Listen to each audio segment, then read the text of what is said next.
சென்னை ரயில் நிலையத்தில் நடு இரவு மழை தூறிக் கொண்டிருந்தது. மேற்பார்வை அதிகாரி அருண் அவசர அழைப்பு வந்ததால் பிளாட்ஃபார்ம் 7க்கு ஓடினார். அங்கே ஒரு பை கிடந்தது. அதன் மேல் ஒரு சின்ன சீட்டு. 3 மணி நேரத்தில் இந்த நகரம் கருகும். பையின் உள்ளே குண்டில்லை, ஆனால் ஒரு மினிடேப் ரெக்கார்டர்.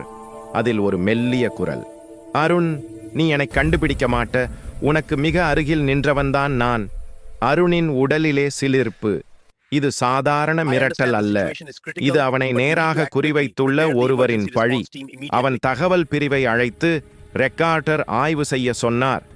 அது 10 ஆண்டு பழைய ஒரு காவல் வழக்கின் குற்றவாளியுடைய குரல் என்று உறுதி வந்தது. மார்க்ஸ். அவன் 2015இல் மரணமடைந்ததாக பதிவு. அப்படி இருந்தும் இக்குரல் எப்படி அருணின் நினைவில் விழுந்தது? மார்க்ஸின் உடல் அடையாளம் பார்த்தவர் டாக்டர் நந்தா, இன்று வரை அருணின் நெருங்கிய நண்பர். அவன் உடனே டாக்டரை அழைத்தார். ஆனால் அங்கிருந்து வினோதமான துடித்த குரல். அருண், தாமதமாகிவிட்டது. Signal cut. அருண் டாக்டரின் கிளினிக்கிற்கு ஓடி சென்றார். 10 வருடம் முன் நீதியை நீ மறுத்தாய் அருண். இப்போது நான் என் நீதி வாங்க வருகிறேன்.